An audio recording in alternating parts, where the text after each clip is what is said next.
নির্বাচিত সরকার একটি বাজেট দিতে যাচ্ছে, একটি পরিকল্পনা দিতে যাচ্ছে। এই প্রেক্ষাপটকে মাথায় রেখে যে আমাদের বিগত নির্বাচনে আমাদের যে ম্যানিফেস্টো এবং সার্বিক পরিকল্পনার একটি প্রতিফলন এখানে ঘটানো হয়েছে। যেহেতু আমরা সেই প্রতিশ্রুতির উপর নির্বাচনী জনগণের ভোটে নির্বাচিত একটি সরকার, সেটার একটা প্রতিফলন এখানে আসছে। এবং প্রেক্ষাপটটা হচ্ছে খুবই সহজ, আপনারা সবাই জানেন। একটি ভঙ্গুর অর্থনীতি থেকে সমৃদ্ধি, প্রেক্ষাপটটা হচ্ছে ভঙ্গুর অর্থনীতি থেকে সমৃদ্ধি, পুনরুদ্ধার, উত্তরণ ও পুনর্গঠন কৌশল। আমরা একটা ভঙ্গুর অর্থনীতি থেকে সামনের দিকে যাচ্ছি। এটা পুনরুদ্ধার কিভাবে হবে, উত্তরণ কিভাবে হবে, পুনর্গঠন কৌশলটা কী হবে, এই কথাগুলোর এই বিষয়কে মাথায় রেখে এটা একটা পরিকল্পনা হয়েছে।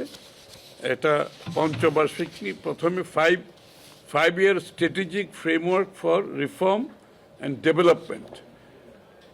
এটার পরিপ্রেক্ষিতে একটি 5 বছরের ফ্রেমওয়ার্ক, একটা পরিকল্পনা হয়েছে। সেটাও আজকে আমরা এখানে আলোচনায় এনেছি, যেটা অ্যাকচুয়ালি আগামী, এটা লাগবে না, যেটা আগামী 5 বছরের একটা রোড ম্যাপ, আমাদের উন্নয়নের রোড ম্যাপ। তার মধ্যে অর্থনৈতিক উন্নয়ন তো অবশ্যই এটার প্রথম কাজ এর মধ্যে। তো এখানে আমাদের প্রধান এই 5 year strategic framework for reform and ডেভেলপমেন্টের প্রথম স্তম্ভ হচ্ছে রাষ্ট্র ব্যবস্থার সংস্কার ও এই বিচার ও আইনগত সেবা সম্প্রসারণ, প্রশাসনিক ডিজিটালাইজেশন, আইন প্রয়োগকারী সংস্থার সক্ষমতা বৃদ্ধি, সরকারি বিনিয়োগ ব্যবস্থাপনা আধুনিকীকরণের উপর গুরুত্ব দেওয়া হয়েছে। Multi year public investment program চালুর পরিকল্পনাও রয়েছে। এখানে অনেকগুলো স্তম্ভ আছে, আমি সবগুলো বলছি না এখানে, বরঞ্চ আমি 2026-27 অর্থবর্ষের প্রস্তাবিত বার্ষিক উন্নয়ন কর্মসূচি এডিপি, যেটা আজকে আলোচনায় এসছে, বাংলাদেশের উন্নয়ন পরিকল্পনার একটি নতুন দৃষ্টিভঙ্গির প্রতিফলন।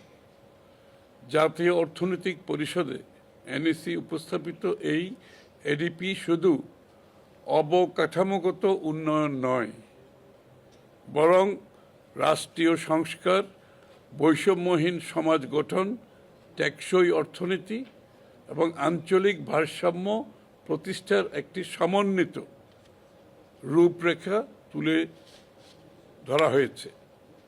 প্রস্তাবিত এডিপির মোট আকার ধরা হয়েছে 3 লক্ষ কোটি টাকা। এর মধ্যে জিওবি, বাংলাদেশের অর্থায়নে, সরকারের অর্থায়নে 1,99,000 কোটি টাকা এবং প্রকল্প ঋণ অনুদান 1,10,000 কোটি টাকা। চলমান অর্থ বছরের তুলনায় এটি বড় আকারের উন্নয়ন কর্মসূচি, যা সরকারের বিনিয়োগ ও বাস্তবায়ন সক্ষমতা বৃদ্ধির ইঙ্গিত দেয়। অর্থাৎ আমাদের এই যে বার্ষিক উন্নয়ন পরিকল্পনার যে প্রস্তাবটি দেওয়া হয়েছে, এটাতে আমরা ধরে নিয়েছি একটি নির্বাচিত সরকারের সক্ষমতা অনেক বেশি থাকবে, এফিসিয়েন্সি অনেক বেশি থাকবে এবং এটার বাস্তবায়ন ক্ষমতাও বেশি হবে। এই জন্য আমরা কতগুলো সিদ্ধান্ত নিয়েছি আজকে। এখানে যেমন পিডি, প্রজেক্ট ডিরেক্টর নিয়োগের ব্যাপারে একটা সিদ্ধান্ত হয়েছে। বিগত দিনে প্রজেক্ট ডিরেক্টর নিয়োগের নিয়ে অনেক প্রশ্নবিদ্ধ আছে, দুর্নীতির প্রশ্ন আছে, এখানে নিজস্ব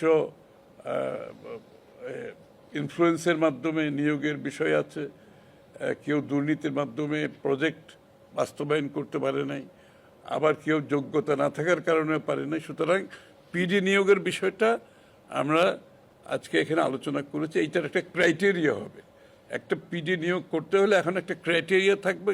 এই ক্রাইটেরিয়া যারা ফুলফিল করবে তারা একমাত্র পিডি নিয়োগপ্রাপ্ত হবে। সময় মতো প্রকল্প শেষ না হলে দায়িত্ব নির্ধারণ, আমরা প্রকল্প শুরু থেকে বাস্তবায়ন শেষ পর্যন্ত এটার যে সময়সীমা এটার উপর জোর দিচ্ছি এবং এটার প্রতিটি পদক্ষেপে প্রতিটি স্টেপকে এটাকে মনিটর করা হবে এবং প্রত্যেকটি মন্ত্রণালয় এটা মনিটর করবে। প্রত্যেকটি মন্ত্রণালয়ে একটি ড্যাশবোর্ড থাকবে। ড্যাশবোর্ডের মধ্যে প্রত্যেকটি চলমান প্রকল্পের কতটুকু অগ্রগতি হয়েছে এটা শো করবে। যেখানে অগ্রগতি হচ্ছে না, কোনো কারণে পিছিয়ে যাচ্ছে, সেখানে সাথে সাথে ব্যবস্থা নেওয়া হবে মন্ত্রণালয়ের পক্ষ থেকে। এখানে প্রকল্প আপনারা জানেন, আমরা সরকার যখন দায়িত্ব নিই প্রায় 1300 প্রকল্প, তাই না? 1300 প্রকল্প হাতে ছিল আমাদের বিগত সরকারগুলোর থেকে। এখানে দেখা যাচ্ছে অনেকগুলো প্রকল্প আসলে উদ্দেশ্য প্রণোদিত দুর্নীতি এবং অথবা ইনএফিশিয়েন্সি, ওয়েস্টেজ, যেটা জাতীয় অর্থনীতিতে অগ্রাধিকার থাকার কথা ছিল না। তো আমরা এখানে রিভিউ করছি সব প্রকল্পগুলো। এই রিভিউতে যেগুলো গ্রহণযোগ্য নয় সেগুলোকে বাদ দেওয়া হবে। আর যেই প্রকল্পগুলো একটা স্তর পার হয়ে গেছে, এখন আর পিছিয়ে যাওয়ার সম্ভাবনা নেই, সেগুলো কতটুকু বাস্তবায়ন করা যাবে সেটার উপর ফার্দার রিভিউ হবে। সেগুলো যদি ফার্দার বাস্তবায়ন করা সম্ভব হয় বাস্তবায়ন করা হবে।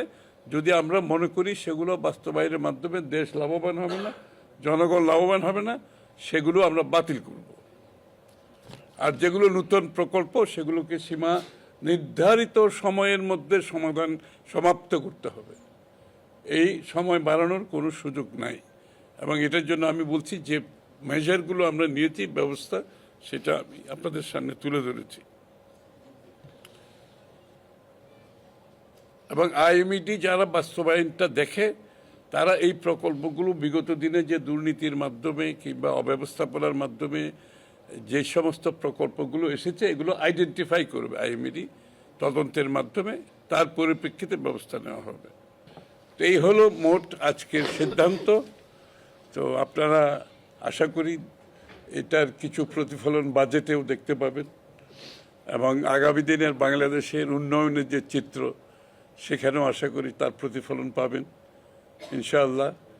আমরা মনে করি যে এই প্রকল্পগুলো নতুনভাবে হবে সেগুলো তো সময় মতো শেষ করতে হবে। আর যেগুলো আমরা বিগত দিন থেকে পেয়েছি এই অসমাপ্ত কাজগুলো কতটুকু সমাপ্ত করবে সেগুলো রিভিউর মাধ্যমে সমাধান হবে। আর যেগুলো আসলে প্রয়োজনীয়তা নাই সেগুলো বাদ দেওয়া হবে।